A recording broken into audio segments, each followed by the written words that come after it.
What's going on, everybody? It's the Reformation Keegan. I'm out here on this overcast, cloudy day, Windsor, Ontario, Canada. Just going home from the gym, and I quickly wanted to do a little mental health analysis because we often have, when we're in the education system or in have performance anxiety. And performance anxiety is something that I think we all encounter.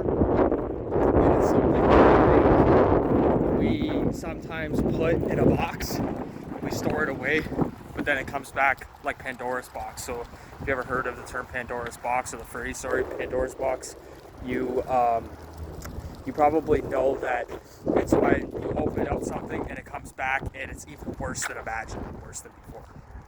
And I think that's something that anxiety can do when you try to store it away. And what I'm here to say is it's better to address it. It's better to address that anxiety, especially performance anxiety. That is something that I still go through because it's something that I think it's innate, but also I think it's environmental. And you know, when you're younger and you are an athlete, or you are, academically privileged, that can actually weigh on you, and it can be counterproductive.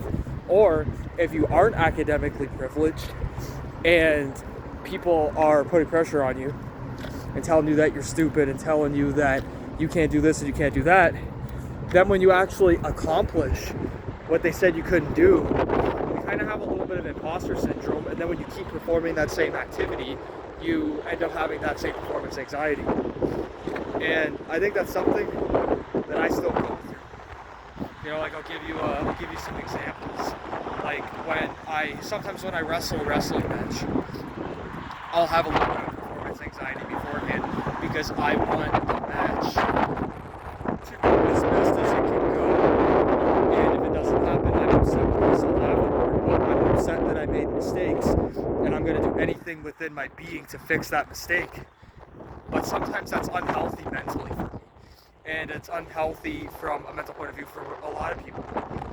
That perfectionist mentality is something that I think can hinder you. And it's good to have, but in doses. Because if you have that same perfectionist mentality, it could lead to a very emotionally unhealthy future for you. And that's something that I'm still, no pun intended, wrestling with right now. But also, for presentations, I go through the same thing. When you hear me speak on a microphone, or you hear me present something, I may not look like I have anxiety, but I do. And it's not really because I worry about what people are going to think about me. It's because I'm worried about my own performance, and if I lived up to my own expectations.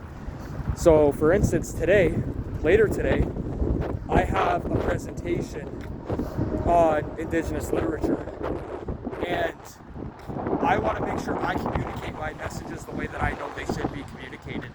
And some people, they do that through rehearsing. For me, I'll go over it once or twice, but I can't full on rehearse things because then it becomes a game of memorization. And when you have anxiety, memorization a lot of times goes right out the window. So for me, I just need to have my bullet points, and I need to make sure that in my own particular voice, I'm conveying those messages that I want to convey. But when you are overdoing it, that'll cause even more anxiety. You just have to go with your own flow, and you have to make sure that you are centered in your middle before you go do what you do. So some people, they do that through meditation. Sometimes when I have a lot of anxiety, I'll do meditation. But for me, I need to control my breathing. If I can control my breathing, I can get through what I need to get through. So that's why I wanted to discuss a little bit of performance anxiety today. Let me know what you think. Most of all, don't forget to like, share, comment, subscribe. I'm trying to reach a thousand subscribers by the end of 2026. And I hope we can do that. So please consider hitting the subscribe button, and I'll see you soon.